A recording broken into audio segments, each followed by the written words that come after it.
है दिल्ली में कि अल्लाह है कि नहीं है। क्या फजूल बात है। जिस आदमी के पेट में 2 केजी पाखाना है, ये बिल्कुल फैक्ट बात है। हमारे और आपके सबके पेट में गिलाजत है, तो जिसके पेट में गिलाजत हो वो बंदा चला है डिबेट करने के लिए कि अल्लाह है कि नहीं। इतना कमजोर है ये इंसान। एक नापाक कतरे से पैदा हुआ है ये इंसान। इंसान की जो बुनियादी कहानी है एक नापाक कतरे की। ये कुरान शरीफ में 1 दर्जन जगहों पे इसका जिक्र आया है कि इंसान को चाहिए कि अपनी पैदाइश पे गौर करे कि ये पैदा हुआ कैसे। फलियंजुरिल इंसानु मिम्मा खुलिक मिम्मा इन दाफिक यखरुजु मिन बैनि सुल्बि वत्तराइब इन्नहु अला रजइही लकादिर। अल्लाह कहता है कि a man should consider in his creation how he is created. आदमी को अपनी पैदाइश पे गौर करना चाहिए कि वह पैदा हुआ कैसे। एक पानी का कूदता हुआ कतरा, जंप करता हुआ मनी का कतरा, वो कूद के निकलता है, जंप करके निकलता है। एक जंप करता हुआ कतरा जो बाप की रीढ़ की हड्डी और माँ के सीने की हड्डी से निकलता है। माँ बाप दोनों की मनी का कतरा शामिल है बच्चों की पैदाइश में। तो बाप की मनी का कतरा रीढ़ की हड्डी से निकलता है और माँ की मनी का कतरा सीने की हड्डी से निकलता है। उसी को कहते हैं सुल्ब और तराई। यखरुजु मिन बैनि सुल्ब व तराई, यानी सुल्ब और तराइब से जो कतरा निकलता है उस कतरे से इस इंसान को पैदा किया। और फिर अल्लाह तबारक व तआला इसको मौत देके दोबारा जिंदा करके इससे हिसाब लेगा। जब इसे पैदा करना आसान है उसके लिए, तो इसे मौत देकर दोबारा जिंदा करना, हिसाब लेना, ये उसके लिए मुश्किल नहीं है। इन्नहु अला रजइही लकादिर, वह उसके दोबारा लौटाने पर कादिर है। बुजुर्गान दीन कहते हैं कि अल्लाह ने पैदाइश के बारे में ऐसा क्यों कहा कि एक नापाक कतरे से तुझको पैदा किया। तो सूफिया कराम इसकी तशरीह करते हैं कि चूंकि ये इंसान बड़ा कमजोर पैदा हुआ है, ये इंसान थोड़ा सा हुस्न पाता है मगरूर हो जाता है। बात बिल्कुल सही है। थोड़ी सी खूबसूरती मिली इंसान इतराने लगता है। बिल्कुल गौर से सुनिएगा, क्योंकि आजकल सब डिबेट चल रहा है और आपको भी अपना ईमान स्ट्रॉन्ग करने के लिए कुछ इल्म रखना होगा, अपनी सोच को बेदार करना होगा, वरना चारों तरफ लुटेरे लगे हैं ईमान लूटने के लिए। और हुजूर ने 1400 साल पहले कहा था कि एक वक्त ऐसा आएगा कि बंदा सुबह मुसलमान रहेगा, शाम काफिर हो जाएगा, शाम मुसलमान रहेगा, सुबह काफिर हो जाएगा।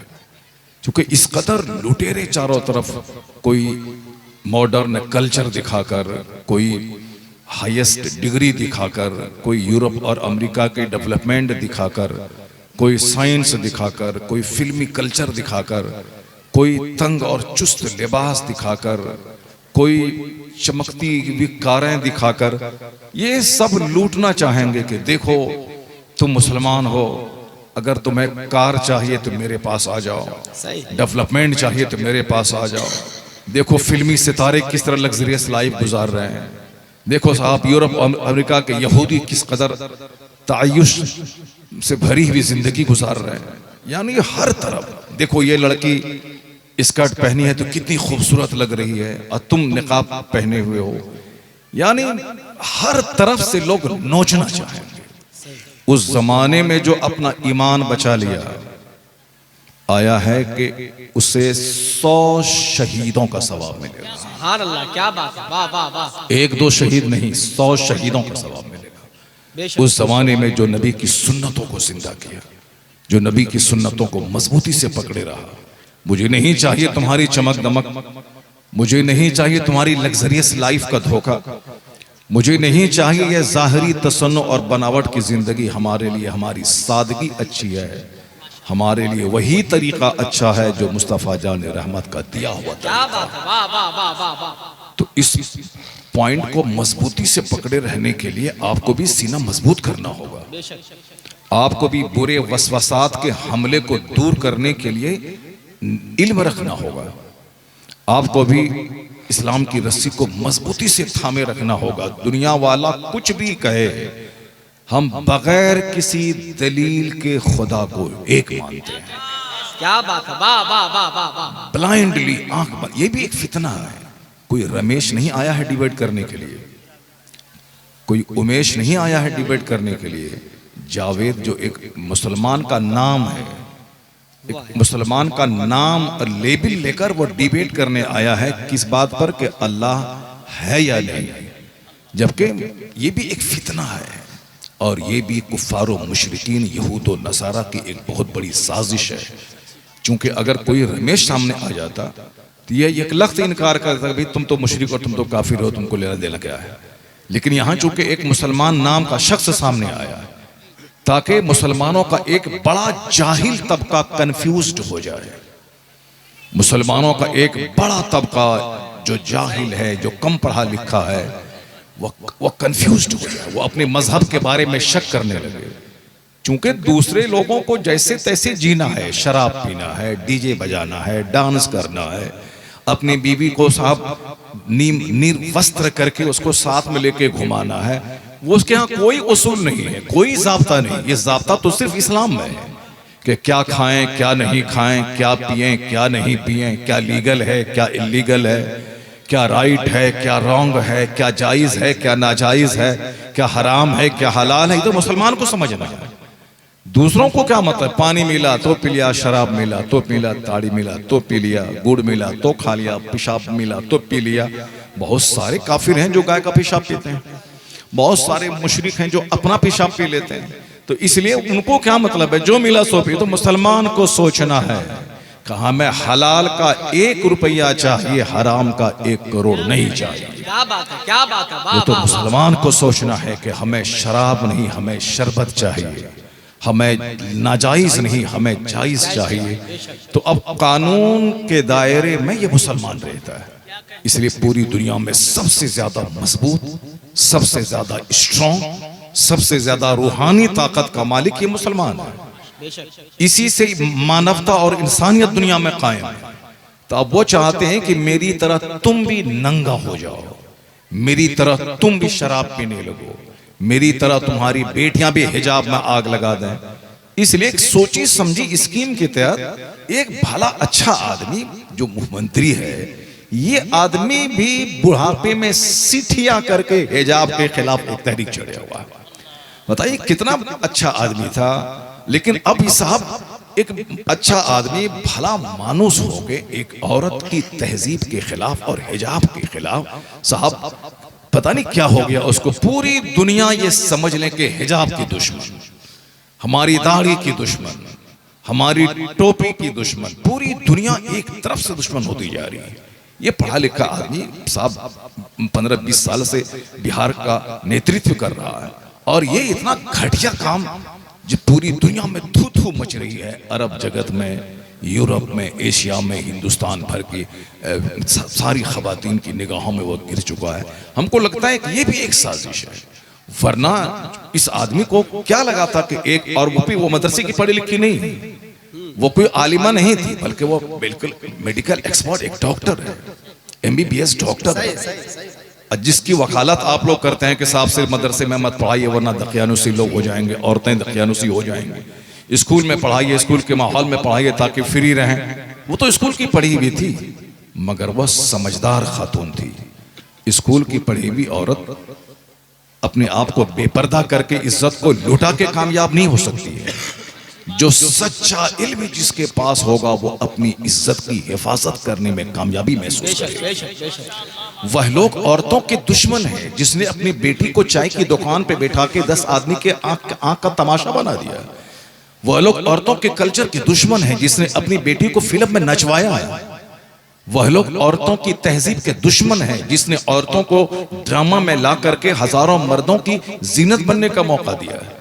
इस्लाम ने औरतों की इज्जत की हिफाजत की है, इसको मोटा लिबास पहना के ताकि शौहर की अमानत रहे, न कि समाज के 10 लुच्चों की जीनत बन जाए। तो इस्लाम ने पर्दा देकर औरतों पे जुल्म नहीं किया, इस्लाम ने पर्दे का कानून देकर औरतों पे एहसान किया, औरतों की इज्जत की हिफाजत की। क्या मैं चाहूंगा कि मेरी बीवी को 5 मर्द आए और मेरी बीवी का हाथ पकड़े? कोई घटिया से घटिया आदमी नहीं चाहेगा, चाहे यहूदी हो, चाहे हिंदू हो, चाहे बौद्ध हो, चाहे जैन हो, कोई ये नहीं चाहेगा कि मेरी बीवी का हाथ 5 आदमी पकड़े।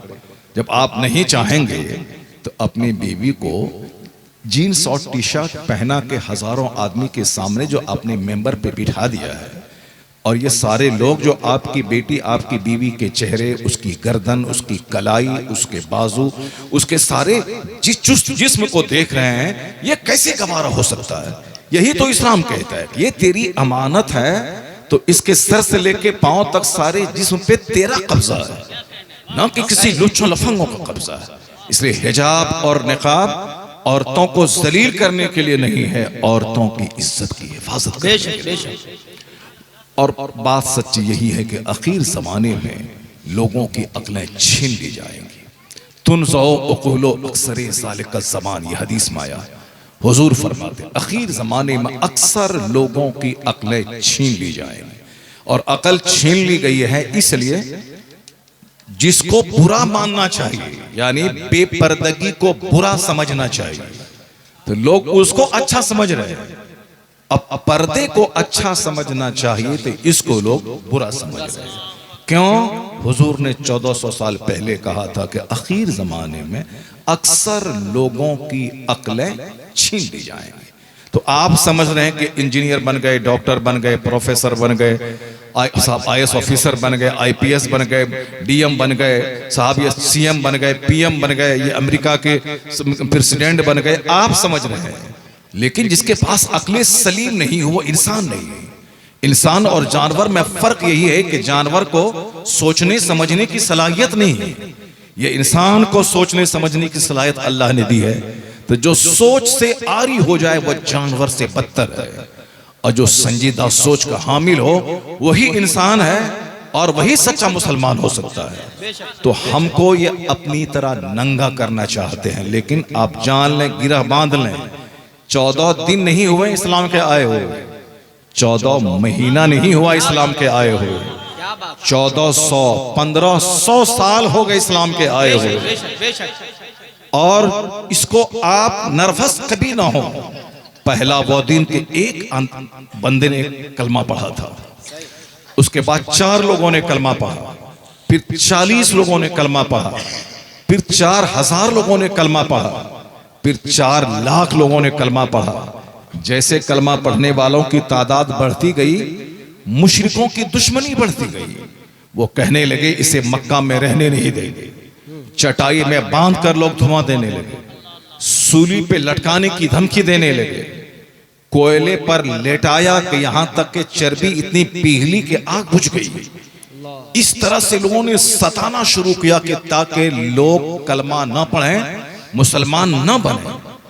मगर दूसरी तरफ ईमान की वो पुख्तगी थी, मोहब्बत रसूल का वो नशा था कि एक को मिटाना चाहा, 1 लाख लोगों ने कलमा पढ़ लिया। क्या बात, क्या बात, क्या 1 लाख लोगों ने जब कलमा पढ़ा, दुश्मनी बढ़ी। अब दुश्मनों का दायरा भी बड़ा हो गया है।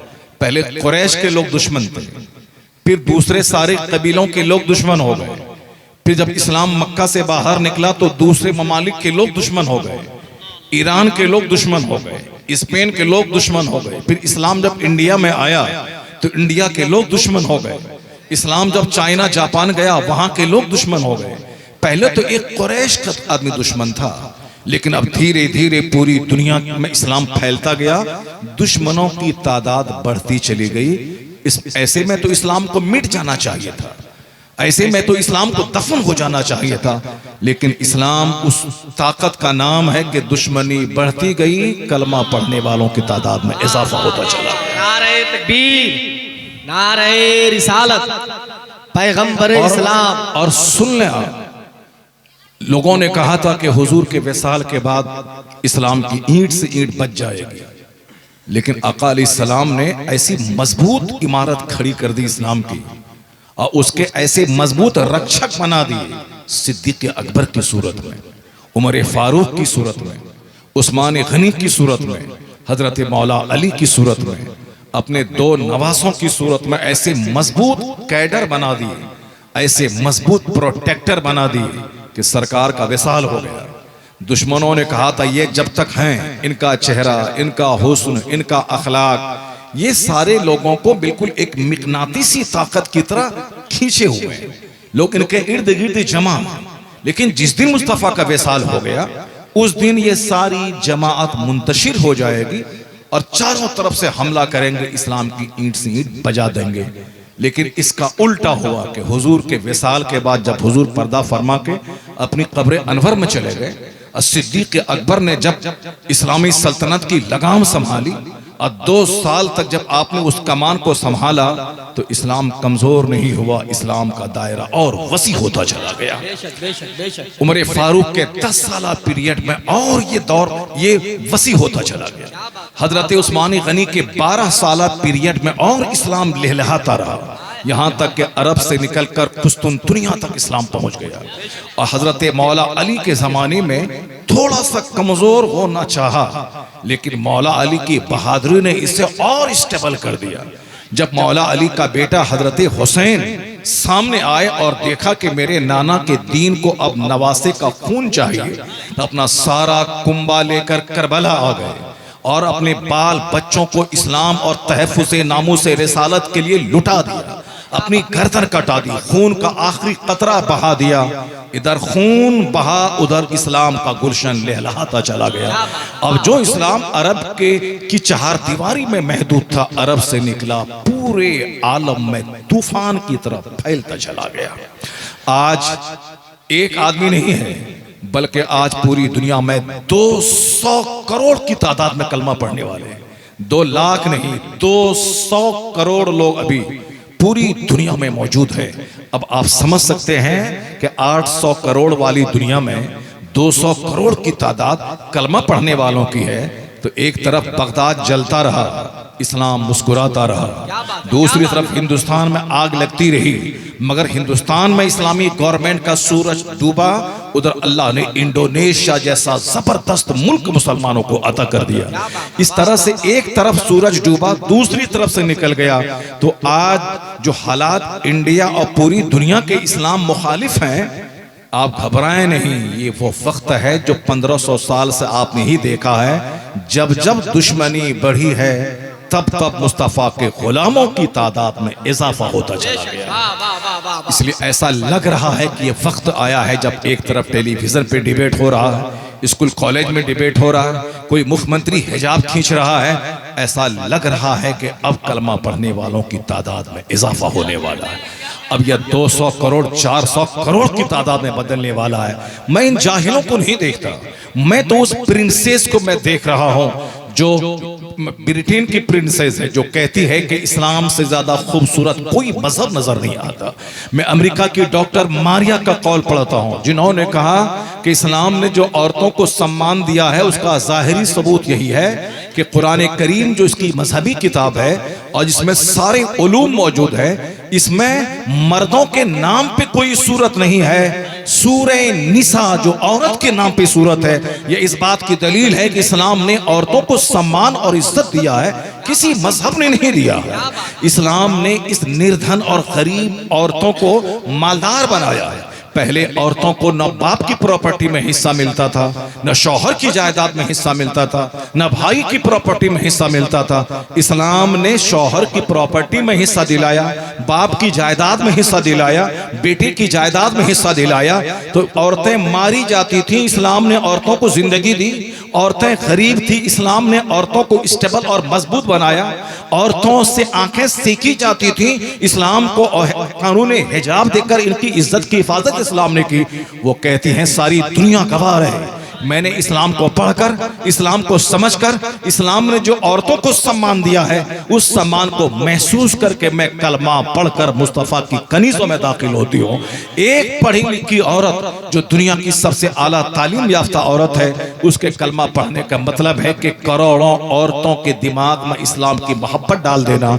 इसलिए कोई हिजाब खींच करके इस्लामी कानून को दबा नहीं सकेगा, बल्कि पूरी दुनिया में एक सुगबुगाहट है कि आने वाले वक्त में करोड़ों औरतें हैं जो कलमा पढ़कर कनीज़े फातिमा बनने वाली। इस बात को आप गिरह बांधने के 1,500 साल हो गए। इस्लाम को अगर दबना होता, जिस वक्त उमर फारूक आजम शहीद हुए थे उस वक्त कमज़ोर हो जाता। इस्लाम को अगर दबना होता, उस्मान गनी जब अपने घर में शहीद कर दिए गए उस वक्त इस्लाम कमज़ोर हो जाता। अगर इस्लाम को ख़त्म होना होता, जब मौला अली शहीद कर दिए गए उस वक्त इस्लाम ख़त्म हो जाता। जब इस्लाम को ख़त्म होना होता, जिस वक्त रसूल पाक के चहीते नवासे इमाम हुसैन की लाश को घोड़े की टापों से रौंद दिया गया उस वक्त इस्लाम ख़त्म हो गया होता। इस्लाम को ख़त्म होना होता जब बगदाद की सारी मस्जिदों को तोड़ दिया गया, सारे मदरसों को गिरा दिया गया, सारी किताबों को दरियाए दजला में फेंक दिया गया, 70,000 मुसलमानों को ज़बह करके उसकी खोपड़ी की मीनार बनाकर काफिरों ने उस पर बैठकर शराब पिया। उसी वक्त इस्लाम को मिट जाना था। लेकिन इन तमाम वाक़यात के बाद इस्लाम मुस्कुराता रहा ताकि दुनिया वाला जान ले कि इस्लाम का मुहाफिज कोई दूसरा नहीं है, इस्लाम का मुहाफिज अल्लाह रब्बुल इज्जत की ज़ात है। अल्लाह हमेशा से है, हमेशा रहने वाला है। इस्लाम का मुस्कुराता चेहरा बताता है कि अल्लाह है, हमेशा से है और वो ओमनी प्रेजेंट है। वही सारी ताकत का मालिक है, वह हय्यो और क़य्यूम है। मौला अली कहते हैं अरफ़ तो रब्बी बेफ़स्क़िल अज़ाइम। ये जो डिबेट करता है बैठ करके कि अब वहाँ ऐसा हो रहा है, वहाँ वैसा हो रहा है, अल्लाह ताला देख रहा है, जालिम बढ़ रहा है, जुल्म बढ़ रहा है, अगर अल्लाह होता तो उसको दबा देता। तुम्हारी छोटी सी खोपड़ी में यह बात नहीं आएगी। मौला अली जिसके बारे में हुजूर ने कहा है अना मदीनतुल इल्म व अली जुनबाबुहा, I am city of knowledge and Ali is the door of it. मैं इल्म का शहर हूँ, मैं इल्म का शहर हूँ, अली उसका दरवाजा है। वह मौला अली जो बाबे मदीनतुल इल्म है, वो मौला अली कहते हैं कि अरफ़ तो रब्बी बेफ़स्क़िल अज़ाइम। जब मेरे इरादे टूट जाते हैं, मैं चाहता कुछ हूँ और हो कुछ जाता है। मैं चाहता हूं कि मैं खूबसूरत बनूं मगर मैं बदसूरत हो जाता हूं। मैं चाहता हूं मेरे 5-10 बेटे हो जाएं मगर मेरी 10 बेटियां हो जाती हैं। मैं चाहता हूं कि मैं पूरा मालदार बन जाऊं, पूरे शहर का सबसे बड़ा मालदार बन जाऊं मगर मैं कंगाल हो जाता हूं। मैं चाहता हूं कि हमेशा 90 साल की उम्र तक तंदुरुस्त रहूं मगर मैं अचानक बीमार हो जाता हूं। आखिर वो है कौन जो मेरी चाहत के खिलाफ काम करता है? मैं चाहता कुछ हूं और हो कुछ जाता है। मौला अली कहते हैं मैं पहचान लिया कि मेरा रब है, मैं चाहता कुछ हूं और हो कुछ जाता है। यह इस बात की दलील है कि बंदों का चाहा हुआ सब कुछ नहीं होता है, वही होता है जो मंजूरी खुदा होता है। नारे तकबीर, नारे रिसालत, अरफ़ तो रब्बी बेफ़स्क़िल अज़ाइम। मौला अली कहते जब मेरे इरादे टूट जाते हैं तब मैं समझ लिया कि मेरा खुदा है जो मेरी नहीं अपनी चलाता है। आज से 5 साल पहले आपको याद होगा चाइना जापान में मदरसों पे सख्त नजर थी कि मदरसा कायम नहीं होने पाए, मस्जिदों पे सख्त नजर थी कि कोई नमाज नहीं पढ़ने पाए। अमेरिका यूरोप से इस्लाम के खिलाफ बयानात आ रहे थे। हिंदुस्तान में एनआरसी का एक अलग तूफान और हंगामा था। पूरी दुनिया में मुसलमानों के खिलाफ न जाने एक तूफान बरपा था। कोई मस्जिदों के खिलाफ बोल रहा है, कोई खानका के खिलाफ बोल रहा है, कोई जलसे के खिलाफ बोल रहा है, कोई टोपी के खिलाफ बोल रहा है, कोई दाढ़ी के खिलाफ बोल रहा है, कोई साहब एनआरसी का कानून ला करके मुसलमानों के वजूद के खिलाफ बोल रहा है ताकि मुसलमान घबरा के अपना मजहब छोड़ दें और हिंदुस्तान में इसको जीना है तो वो कुफ्र और शिर्क कबूल कर लें। न जाने कैसा हंगामा था। मगर मालूम है इन सारे हंगामों को दूर करने वाले ने कैसे दूर किया? एक छोटा सा कोरोना का कीड़ा भेज दिया। वह छोटा सा कीड़ा जो अमेरिका के शहर को उजाड़ दिया, जो चाइना और जापान की चमक दमक को मिट्टी में मिला दिया, जो हिंदुस्तान के सारे एयरपोर्ट पे ताले लगवा दिए, पूरी दुनिया के हर घर को जेल में बदल दिया। सारे लोग क्वारंटाइन में चले गए। बेटा मर रहा है, बाप उसके करीब नहीं जा रहा है। सब भूल गए, खानका के खिलाफ बोलना भूल गए, मदरसे के खिलाफ बोलना भूल गए, मुसलमानों की दाढ़ी टोपी के खिलाफ बोलना भूल गए। सारे लोग क्वारंटाइन साहब, मास्क और कोरोना वैक्सीन, मेडिसिन सब उसके पीछे लग गए। पूरी दुनिया के लोगों को अल्लाह ने बता दिया कि बंदे तेरे चाहने से सब कुछ नहीं होता है, वही होता है जो मंजूर खुदा होता है। तो अल्लाह ने लोगों को सजा देने के लिए फरिश्तों को आसमान से नहीं उतारा कि 1 लाख फरिश्ते उतर जाओ, सबों की गर्दनें काट दो, जाओ अमेरिका के प्रेसिडेंट की गर्दन काट दो, जाओ हिंदुस्तान के गृह मंत्री की गर्दन काट दो, जाओ चाइना और जापान के प्रधानमंत्री की गर्दन काट दो। फरिश्ता आसमान से नहीं उतरा। नमरूद जो पूरी दुनिया का बादशाह था, सिर्फ मिस्र का नहीं, सिर्फ इराक का नहीं, 4 बादशाह गुजरे हैं जो पूरी दुनिया में जिसकी सल्तनत रही है, 2 मुसलमान और 2 काफिर। उन 4 में से जो 2 मुसलमान हुए हैं, एक है हजरत सुलेमान अलैहिस्सलाम और एक है सिकंदर जुल्करनैन। यह दोनों की सल्तनत पूरे जमीन पर रही। मेरे मुस्तफ़ा की सल्तनत तो जमीन पे भी है, आसमान पे भी है, हर जगह है मुस्तफ़ा की सल्तनत। लेकिन ज़ाहिरी हुकूमत जिसको कहते हैं आप, ये ज़ाहिरी हुकूमत हज़रत सुलेमान अलैहिस्सलाम को अल्लाह ने दी थी। सुबह कहीं शाम कहीं हवा पे तख्त बिछता था, दोपहर कहीं शाम कहीं सुबह कहीं, पूरी दुनिया पे सल्तनत थी। और एक सिकंदर जुल्करनैन की मशरिक से लेके मगरिब तक पूरी दुनिया पर उसकी सल्तनत थी। और 2 काफिर बादशाह, उसमें से एक नाम नमरूद का है। नमरूद की भी सल्तनत पूरी दुनिया में रही है। इतना बड़ा बादशाह जिन्होंने खुदाई का दावा किया, मैं मारता हूं, मैं जिलाता हूं, जिन्होंने इब्राहिम अलैहिस्सलाम को आग में डाल दिया, जिन्होंने इब्राहिम अलैहिस्सलाम को इराक से निकलने पर मजबूर कर दिया, वतन से बेवतन किया। किसको? अल्लाह के खलील को, अल्लाह के दोस्त को। अल्लाह जब छूट देता है तो बेपनाह छूट देता है, और बंदा उस छूट में ये समझ लेता है कि मैं खुदा हो गया। आज देखते होंगे समाज में कोई सूद खा रहा है तो 50 साल से सूद खा रहा है, कुछ नहीं होता है। और बहुत सारे कमजोर किस्म के मुसलमान ये समझते हैं अगर सूद खाने वाले को तबाही आती, ये बंदा 50 साल से सूद खा रहा है, कुछ नहीं हुआ इसको। ये 50 साल अल्लाह के नजदीक 1 सेकंड के बराबर है। 50,000 साल के बराबर क़यामत का एक दिन होगा। वह कान मिक़दारुहु 50,000 सना। आप घबरा जाते हैं कि 14 साल हो गए, आप घबरा जाते हैं कि साहब 50 साल हो गए, लेकिन जिसने ये सारा संसार बनाया है, आप जानते हैं इस दुनिया के बने हुए करोड़ों साल हो गए, खरबों साल हो गए आसमान के बने हुए, जमीन के बने हुए। ये जो आसमान का सूरज नजर आ रहा है, यह सूरज जमीन के मुकाबले में लाखों गुना बड़ा है। 1 गुना 2 गुना 10 गुना बड़ा नहीं है। यह सूरज जमीन से लाखों गुना बड़ा है, जो देखने में फुटबॉल की तरह लगता है। उस सूरज पर अगर कोई बंदा चला जाए, वहां से यह जमीन एक छोटा सा स्पॉट, छोटा सा धब्बा नजर आएगी। यह जमीन तो जिस रब ने एक विशाल वास्ट दुनिया को पैदा किया है, एक तरफ मरीख है, एक तरफ उतारत है, एक तरफ ज़ुहल है, एक तरफ नेपच्यून है। ये सब इस प्लैनेट्स हैं, स्टार्स अनकाउंटेबल, यानी जिसका शुमार नहीं हो सकता है। ये विशाल दुनिया, बहुत बड़े साइंटिस्ट आइंस्टाइन कहते हैं कि 10 लाख साल भी मुझको मिल जाए तो भी मैं दुनिया के और छोर का पता नहीं लगा पाऊंगा। ये बताएं कि ये साहब बैठ के डिबेट कर रहे हैं। आइंस्टाइन जो दुनिया का सबसे बड़ा साइंसदान, जिन्होंने कायनात का पता लगाया, वो कह रहा है कि 10 लाख साल भी उम्र मुझको मिल जाए तो भी मैं दुनिया की सच्चाई का पता नहीं लगा सकता। कायनात की कितनी उम्र है और कहां छोर है, इसका पता मैं नहीं लगा सकता। तो फिर कमजोर इंसान के बस की है ही नहीं वह सूरज की सच्चाई का पता लगा सके। वह चांद जो सूरज से रोशनी लेकर मुस्तार रोशनी लेकर चमकता है, इसकी सच्चाई का पता लगा सके।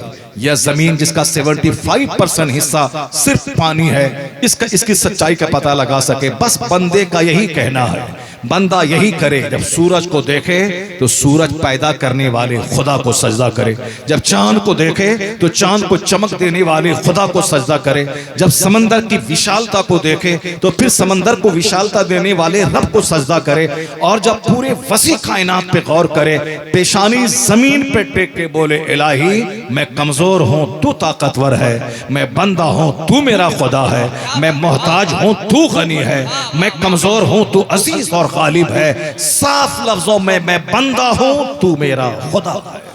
क्या बात है, वाह वाह वाह वाह। जिस पॉइंट पे आप गौर करेंगे, आखिर में बंदा इसी अजज का एतराफ करेगा कि I am nothing, Allah is everything, मैं कुछ नहीं हूं, अल्लाह ही सब कुछ है। तो जिन लोगों ने गौर व फिक्र किया वो जानते हैं सच्चाई को। बेफिक्रा क्या जानने गया, बेफिक्रा क्या जाने गया, फिक्र करने वाला ही सब कुछ जानता है। मेरे पास वक्त नहीं है, वरना मैं आपको बताता कि किस तरह दुनिया के पढ़े लिखे लोग बड़ी तेजी से इस्लाम की तरफ माइल हो रहे हैं। किस तरह थाईलैंड की राजधानी बैंकॉक के एनाटॉमी का प्रोफेसर मेगाटेट तेजासन किस पॉइंट को देख करके वो कलमा पढ़ा, जो जावेद जैसे 1 करोड़ लोग जिसके पांव की धूल के बराबर नहीं हो सकते, इतना बड़ा पढ़ा लिखा आदमी सऊदी अरब की राजधानी रियाद में पूरी दुनिया को गवाह बना के कहा कि मैं एनाटॉमी का सबसे बड़ा प्रोफेसर और थाईलैंड की राजधानी बैंकॉक यूनिवर्सिटी का मैं सबसे बड़ा साइंटिस्ट, मैंने जो 10 साल में तहकीक की है, 10 मिनट में जब मुझको पता चला कि कुरान करीम में वही बात 1500 साल पहले से मौजूद है दुनिया में। कुरान तो अल्लाह का कलाम है, वो तो जब से है तब से मौजूद है, दुनिया में नाजिल हुई है ये किताब 1500 साल पहले, तो 1500 साल पहले से वह बातें मौजूद हैं। तो मेगाटेट तेजासन ने कहा जो 10 साल मैंने दिमाग जला के जिसको पाया है वो बात कुरान में मौजूद है। इसका मतलब है कि कुरान किसी बंदे का कलाम हो ही नहीं सकता है, ये बंदों के खालिक, बंदों के क्रिएटर का कलाम है। जब सच्चाई सामने आ गई है तो दुनिया गवाह है कि तेजासन कलमा पढ़कर मुस्तफा की गुलामी में दाखिल हो रहा है। पढ़े लिखे लोग बड़ी तेजी के साथ इस्लाम में दाखिल हो रहे हैं और आने वाला वक्त इस्लाम का है, आने वाला वक्त मुसलमानों का है। ये बात अगर मैं कहूं तो लोग कहेंगे मौलाना हैं जो मुसलमानों की मायूसी दूर करने के लिए ये ऐसी बातें कह रहे ताकि मुसलमान नर्वस ना हो, मुसलमानों को हिम्मत और हौसला मिले। ये बात मैं नहीं, ये बात आज से 50 साल पहले डॉक्टर बर्नार्ड शॉ ने कही थी। बर्नार्ड शॉ जो दुनिया का एक बहुत पढ़ा लिखा अदीब, मैंने कॉलेज में बर्नार्ड शॉ की लिखी हुई किताब मैंने पढ़ी है और जो भी कॉलेज स्कूल में पढ़े हैं जरूर वो डॉक्टर बर्नार्ड शॉ के बारे में जानते हो। कितने बड़े ड्रामाटिस्ट और कितने बड़े अदीब थे। उसने आज से 50 साल पहले कहा था, if any religion has a chance of ruling over England ने Europe within the next 100 years it is Islam. ये क्या कहा बर्नार्ड शॉ? बर्नार्ड शॉ कल मुसलमान नहीं था, मगर इस्लाम की सच्चाई को भांपते हुए उन्होंने कहा था अगर कोई मजहब आने वाले 100 साल के अंदर सिर्फ इंग्लैंड नहीं बल्कि पूरे यूरोप बर्रे आजम महाद्वीप में अगर कोई मजहब हुकूमती मजहब बनने वाला है तो वह मजहब इस्लाम बनने वाला है। इसको अपने घर में दीवार पे लिख के रखे, if any religion has a chance of ruling over England ने Europe within the next 100 years it is Islam. Bernard Shaw जैसा पढ़ा लिखा महाविद्वान, उसने कहा कि अगर आने वाले 100 साल के भीतर सिर्फ इंग्लैंड नहीं बल्कि फ्रांस में, जर्मनी में, हॉलैंड में, पूरे यूरोप बर्रे आजम में अगर कोई मजहब हुकूमती मजहब बनने वाला है तो वह मजहब इस्लाम बनने वाला है। क्योंकि दुनिया के सारे प्रॉब्लम्स का हल मजहब इस्लाम में है, हर दर्द की दवा मजहब इस्लाम में है। दुनिया के सबसे बड़े मुअल्लिम मुस्तफ़ा जाने रहमत की ज़ाते गिरामी है। जिस मसले का हल कहीं नहीं मिलता हो उस सारे मसले का हल कुरान में मुस्तफ़ा के फरमान में मौजूद है, मुस्तफ़ा की हदीस में मौजूद है। एग्जाम्पल के तौर पर एक छोटी सी बात, डॉक्टर चार्ली चैपलिन दुनिया का सबसे बड़ा ब्रिटिश फिल्म स्टार, करोड़ों जिसके फैंस हैं, जिनके ड्रामास को, कॉमेडी को देखकर करोड़ों लोग अपने गम को दूर करना चाहते हैं। जिस तरह हिंदुस्तान में 2-4 नाम बड़े मशहूर हैं, जैसे एक्टर में दिलीप कुमार का नाम, अमिताभ बच्चन का नाम, शाहरुख खान का नाम, ये हिंदुस्तान की फिल्म इंडस्ट्रीज के किंग लोग हैं, बादशाह, ये बादशाह लोग हैं। उसी तरह इंग्लैंड की फिल्म इंडस्ट्रीज का बादशाह है चार्ली चैपलिन, बहुत बड़ा कॉमेडियन, फिल्म स्टार। उसकी उनकी फिल्में देखकर लोग मुस्कुराते थे, अपना गम दूर करते थे। लेकिन वो शख्स, गूगल पे आप जाएं, चार्ली चैपलिन का नाम लें, उसका एक फॉर्मूला सामने आ जाएगा। I always like to walk in the rain, nobody can see my tears. मैं बारिश में टहलना चाहता हूं ताकि जी भर के रोऊं और मेरे आंसू को कोई देख नहीं पाए। इतना अंदर से वह बंदा गमगीन और टूटा हुआ था। कौन? करोड़ों को हंसाने वाला, करोड़ों का गम दूर करने वाला, वो अंदर से टूटा हुआ था। वो डॉक्टर के पास जाके कहा कि डॉक्टर साहब मैं अंदर से दुखी हूं, मेरे दुख का इलाज करो तुम। तो डॉक्टर ने कहा चार्ली चैपलिन का शो देखा करो, तेरा गम दूर हो जाएगा। ये बोला जिसका शो देखने का मशवरा आप दे रहे हो वो चार्ली चैपलिन मैं ही हूं, मुझे दुनिया चार्ली चैपलिन कहती है। डॉक्टर की आंखें फटी की फटी रह गईं कि जो करोड़ों को हंसाने वाला अंदर से इतना टूटा हुआ है तो फिर सुकून है कहां, हैप्पीनेस है कहां, इंजॉय है कहां, मेरीमेंट है कहां, रिलैक्स कहां है, आखिर हैप्पीनेस कहां है, राहत और सुकून कहां है। एक तो चार्ली चैपलिन की जिंदगी से पता चला। हिंदुस्तान में एक नाइटिंगेल ऑफ इंडिया बुलबुले हिंद है लता मंगेशकर जी, जो 90 साल की उम्र में अभी कुछ दिन पहले जिसका देहांत हुआ, जो मरी है। हिंदुस्तान की सबसे बड़ी खातून, अचीवर, सुपर अचीवर। अचीवर मतलब जो सबसे बड़ी कामयाबी हासिल किया हो, सुपर अचीवर जो सबसे ज्यादा कामयाबी हासिल किया हो, शोहरत, दौलत, इज्जत, पॉपुलैरिटी, नामवरी, नेम, फेम, यानी जिसको करोड़ों लोग जानते हो, जिनके पास करोड़ों का जेवर हो, जिनके पास करोड़ों का बंगला हो, ये लता मंगेशकर जी उन सुपर अचीवर में एक हैं। बंबई में घर है, करोड़ों की कार है, करोड़ों की ज्वेलरी है, कभी अमेरिका, कभी नॉर्वे, कभी कनाडा, कभी थाईलैंड, कभी इंडोनेशिया, कभी बाली, कभी हिंदुस्तान के छोटे बड़े शहर, यानी दुनिया भर का भ्रमण। टाइम्स ऑफ इंडिया वाला जब उनसे इंटरव्यू लेने गया, आप तो सुपर अचीवर हैं, दौलत शोहरत सब मौजूद है, प्रधानमंत्री पार्लियामेंट हाउस में बैठकर आपसे गीत सुन रहे हैं, इतनी बड़ी खुश फॉर्चुनेट औरत कौन होगी, फॉर्चुनेट पर्सनैलिटी कौन होगी जितनी शोहरत आपको मिली है। आप कैसा फील कर रही हैं, कैसा लग रहा है आपको? तो लता मंगेशकर जी ने कहा कि ऐसा लग रहा है कि I like to leave this world, मैं इस दुनिया को छोड़ना चाहती हूँ। एक अंग्रेजी में लफ्ज आता है लीव, LIV, लीव माने रहना, और एक आता है LEAVE, लीव, लीव माने छोड़ना। तो लता मंगेशकर जी कहते हैं I like to leave this world, अब मेरी ख्वाहिश है कि मैं दुनिया छोड़ के मर जाऊं। क्यों? जो मैं चाहती थी मुझको नहीं मिला, जो मैं चाहती थी मुझको नहीं मिला। 2 कट्ठा जमीन खरीद कर इंजॉय करने वाला, छोटा सा घर बना के इंजॉय करने वाला, 2-4-10 करोड़ रुपए बैंक में जमा करके इंजॉय करने वाला, हकीकी इंजॉय तो मिलेगा नहीं। बज़ाहिर पान खा के कह दें कि मैं बहुत खुश हूं, सीने पे एक हाथ मारूंगा तो 50 गम आप बोल देंगे। इतने सारे गमों के बीच में मैं जी रहा हूं, बीवी, बाल, बच्चे, पड़ोसी, रिश्तेदार, अपनी सेहत, तंदुरुस्ती, हर आदमी दुखी है। क्यों? अल्लाह ने सारा सुख इस दुनिया में रखा ही नहीं है। अब आप अच्छे हैं, दौलत है तो तंदुरुस्ती नहीं है, तंदुरुस्ती है तो दौलत नहीं है, दौलत है तो बाल बच्चे अच्छे नहीं हैं। बिल गेट्स को कौन नहीं जानता, दुनिया का सबसे बड़ा मालदार। वो उन्होंने सॉफ्टवेयर कंपनी का दियो उसको बोला जाता है, सॉफ्टवेयर जाइंट, यानी जो आज पूरी दुनिया में कंप्यूटर सॉफ्टवेयर है उसका वो दियो भूत बोला जाता है उसको, बिल गेट्स को। इतना बड़ा मालदार पूरी दुनिया का, मगर जब देखा कि मेरा बेटा बागी हो गया, मेरा बेटा दौलतों की फरावानी की वजह से बिगड़ गया, उसने कसम खा लिया कि अब मैं दौलतों में दिल नहीं लगाऊंगा, बल्कि मैं अपनी आधी दौलत हेल्थ और एजुकेशन के क्षेत्र में मैं डोनेट कर देता हूं। जब मेरे बच्चे दौलत की वजह से बिगड़ गए, बच्चा मेरा नहीं हुआ, अब मैं दौलत लेके क्या करूं? उन्होंने अपनी सारी जिंदगी एक ट्रस्ट बनाकर मानवता की सेवा में गुजारने का फैसला कर लिया। जब उसके पास सारी खुशी नहीं है तो इसका मतलब है कि खुशियां दुनिया में नहीं है। दुनिया में तंदुरुस्ती है तो खूबसूरती नहीं, खूबसूरती है तो दौलत नहीं, दौलत है तो पड़ोसी अच्छे नहीं। अगर सब कुछ है तो अचानक मर जाने का अंदेशा, अचानक बीमार पड़ने का अंदेशा, अगर मैं सेहतमंद रहूं तो बाल बच्चों की बीमारी का अंदेशा।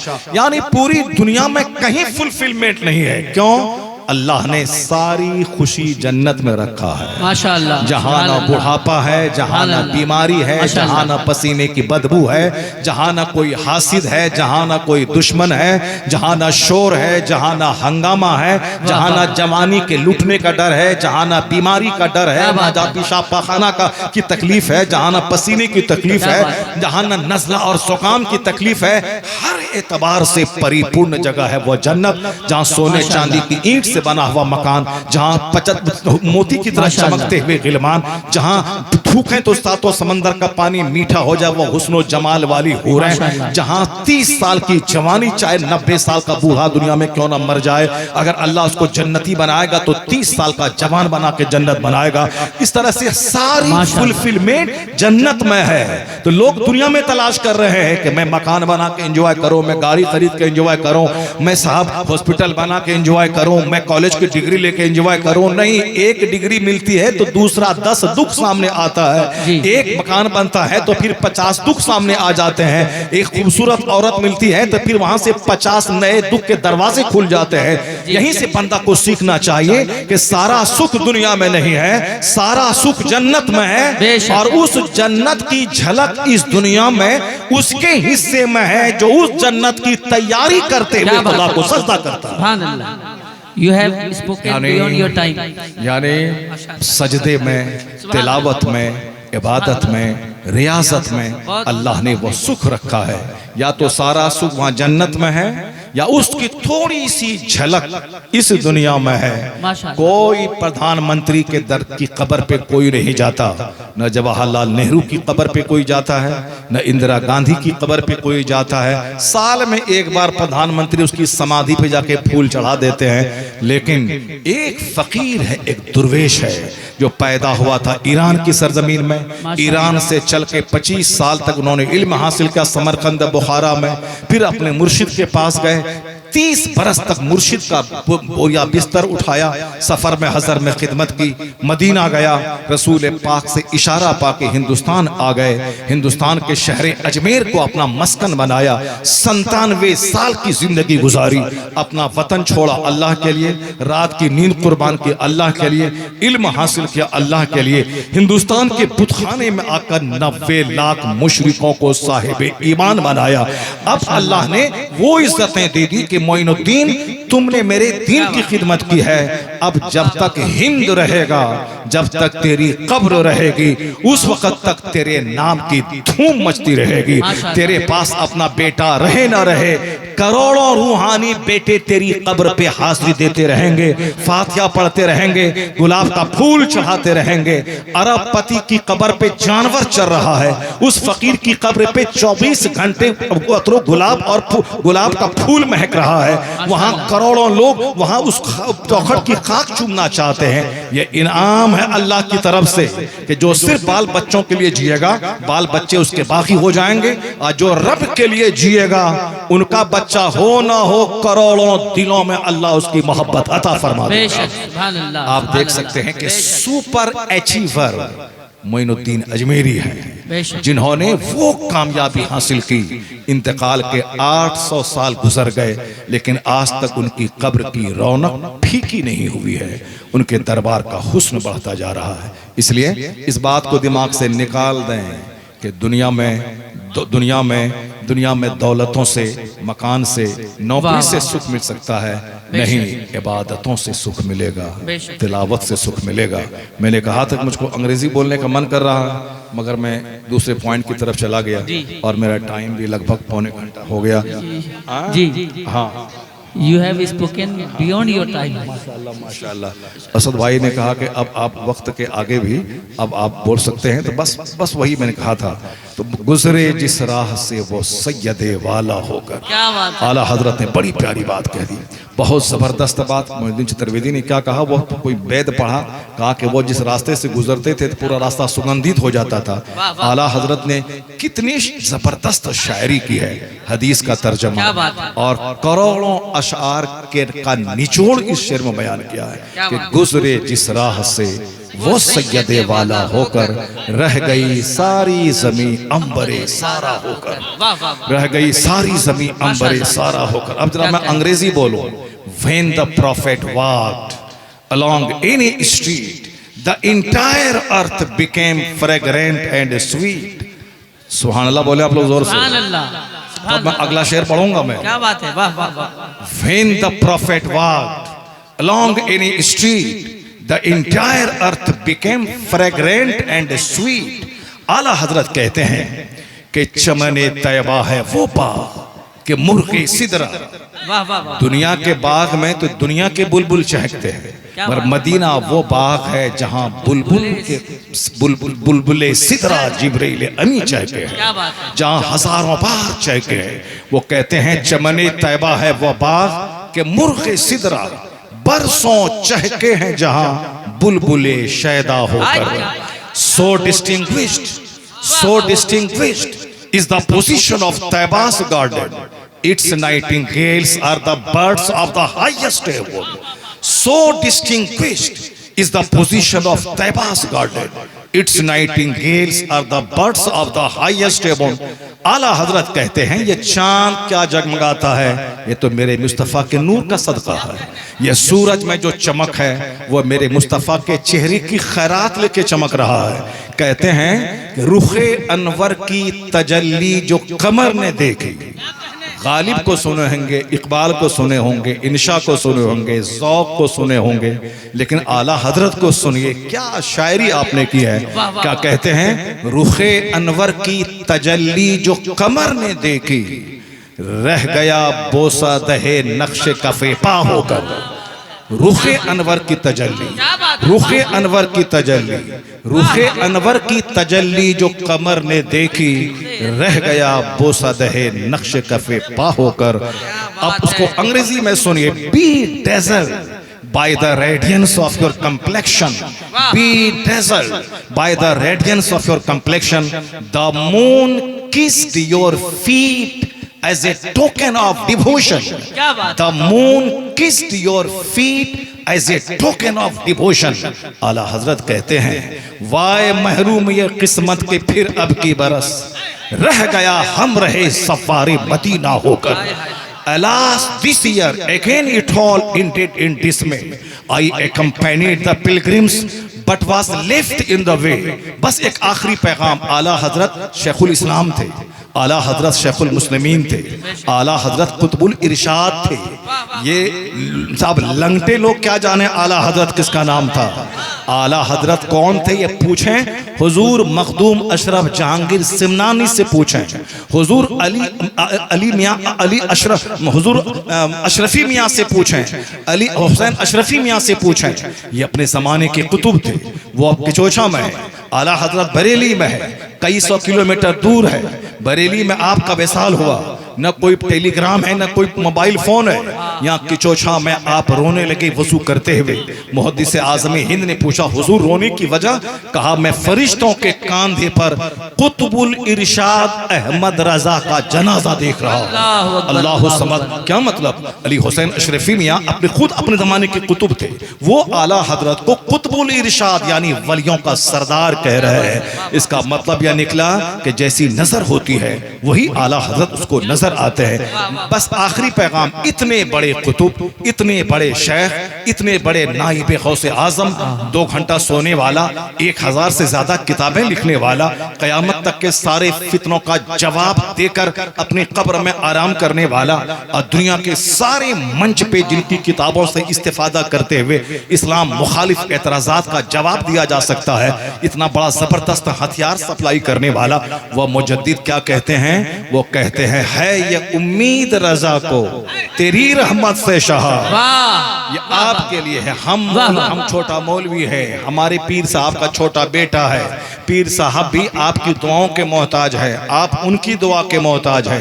आप अपने पीर के लिए दुआ कीजिए, पीर आपके लिए दुआ करे। आप बीमार के लिए दुआ कीजिए, अब बीमार की दुआ फरिश्तों की दुआ होती है। आप बीमार से दुआ लीजिए, इसी से काम चलता है। हम कश्मीर का सेब खाएं, कश्मीर वाला बिहार का आम खाए, ताकि हम कश्मीरी के मोहताज रहें और कश्मीरी मेरे मोहताज रहें। हम पीर के मोहताज रहें ताकि पीर मुत्तकी व मेरे हक में दुआ करें और मैं अपने मुर्शिद के लिए दुआ करूं। तब इसलिए मरने के बाद औलाद की दुआ बाप के हक में कबूल होती है, और जब तक वालिदैन जिंदा हैं वालिदैन की दुआ औलाद के हक में कबूल होती है। इसलिए आप अपने औलाद के लिए अभी दुआ कीजिए, और जब आप मर जाएंगे तो आपकी औलाद आपके लिए दुआ करेगी, तो इनकी दुआ से आपकी बख्शिश की उम्मीद है।